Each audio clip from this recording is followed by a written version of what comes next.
Hey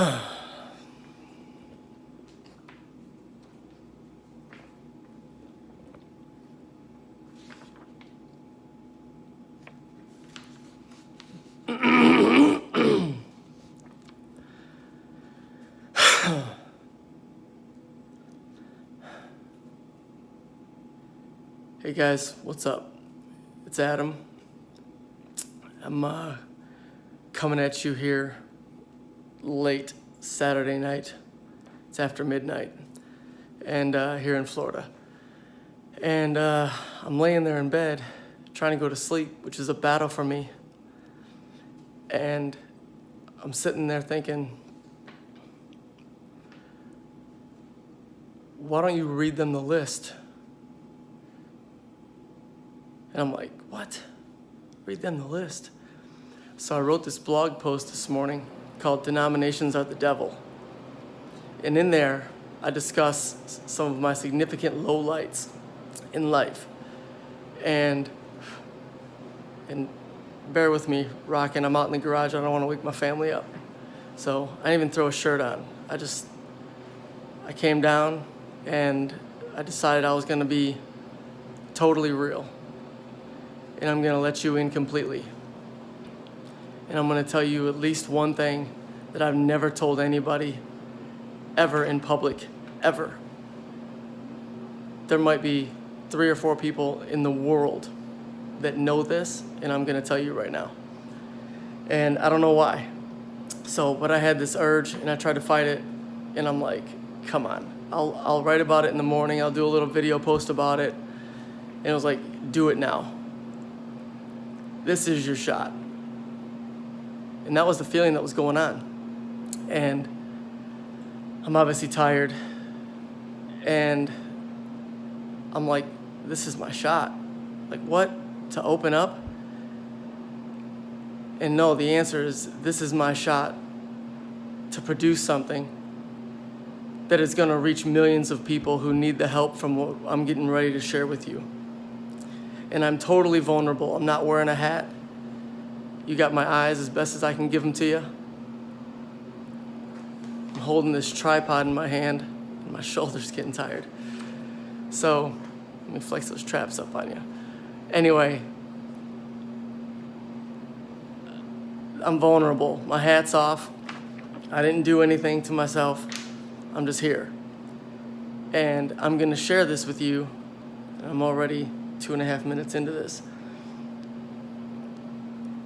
In the fall of 2006, let me preface this. There's somebody right now that you do not believe you are worthy. You do not believe that you are worth it. Whatever that good in your heart stirring is, you are fighting it and denying it and doubting it because of your past, because of the story, because of the movie that you keep playing in your mind. This is for you. I love you. The prayer of my heart is that this goes into your heart, whether we ever meet or not. It's the purpose of my life. So I'm going to lay it out completely. In the fall of 2006, and bear with the rocking, guys, I'm sorry. In the fall of 2006, 6 years of being a Jesus follower, I hit rock bottom in my life because I wasn't following him very much. Here's the snapshot of me in October of 2006. Had been unfaithful to my wife multiple times, separated from her. The divorce finalized on February 14th, 2007. Yep, Valentine's Day. Rarely saw my only son, who at the time was 4. Newborn daughter in September while we were separated. I went to the birth for 2 hours and then left, but I didn't visit her. 3.5 years into prescription pain pill abuse. That escalated. That got bad. Using IV needles to shoot up whatever I could find. One overdose that nearly killed me. Almost. Nikki, she stayed by my side, said I was breathing about 1 time a minute. I mentioned that part on another video. Physically sick most of the time from the drugs. Partially homeless, living out of my car. Had a vehicle repossessed. In major debt. One friend left would take my call, kind of like Jesus. All other church friends were gone. I was stealing stuff to get money, and I was a registered nurse. I was making $42 an hour when I was 27 years old, 26, 27, 28. Got another woman pregnant and influenced and paid for an abortion.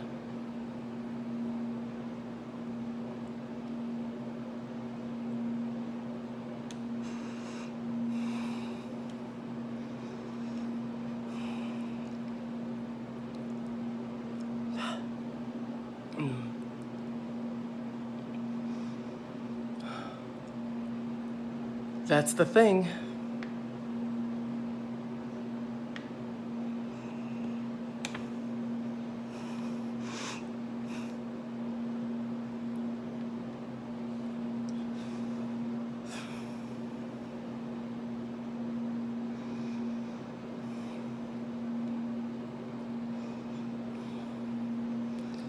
Oh, God, I'm shaking. I told you I was going to give it all. The same month that happened, a week later, September of '06, my daughter was born.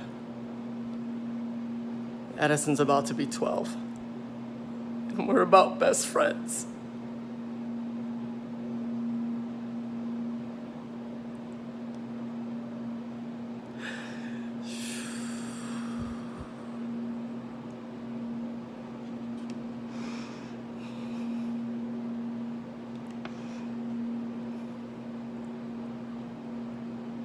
I never saw her. Once at Christmas, she puked all over me. Nikki said, "What do you expect?"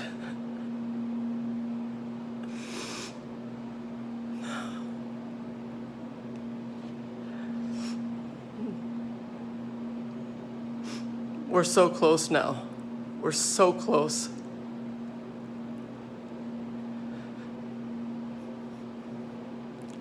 I was totally depressed, totally broken every way. Zero motivation for life or anything good. Lost, cold, and dark. I was a straight loser.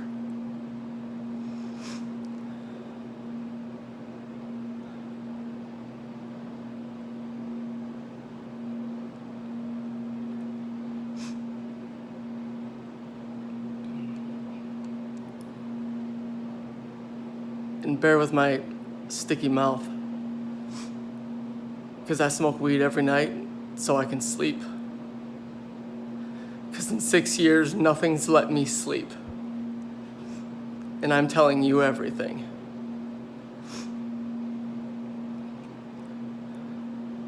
A VA therapist recommended it one time, 2.5 years ago, early 16, and I had been through everything. Herbals, teas, sleeping pills, melatonins. I stayed away from prescription stuff. Everything. Dark shades over my eyes, music at night, cold rooms. The buds are the only thing that let me sleep.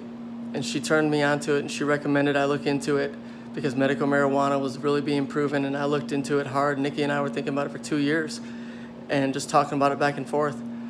And she mentioned it, and there it went. And I gave it a shot, and I've been sleeping for 2 years.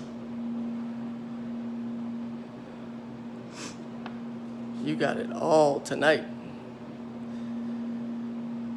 That was the place I was living in at the moment Jesus came to me and said, "Okay, are you done?" I love you. You love me. Are you done with this mess?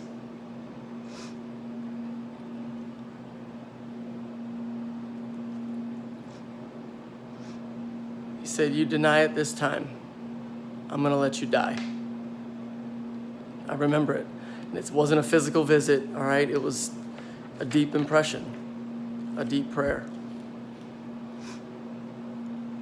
And that was the beginning of the recovery. And my wife and I have been remarried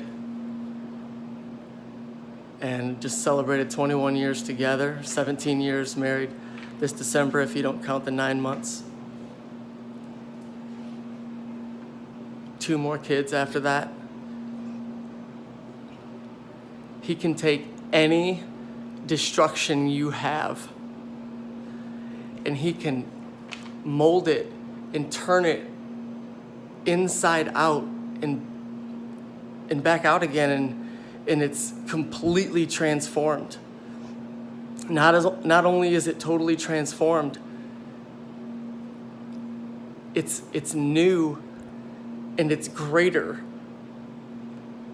than what you were holding on to by continuing the old story in your head. What is happening in our lives right now, my family's life, is nothing short of miraculous, and I'm going to share that later.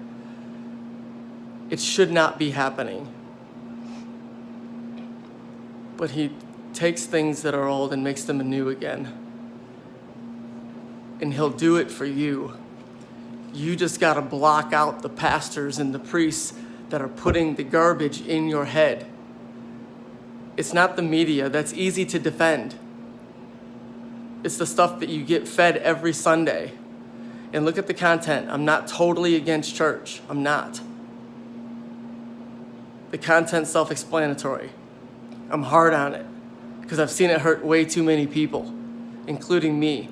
And I was always wondering who I could talk to, and there was nobody ever around who would even relate to this without looking at me like I'm a heretic. Jesus is your Lord. Not Pastor Ricky, not Father Carpenter.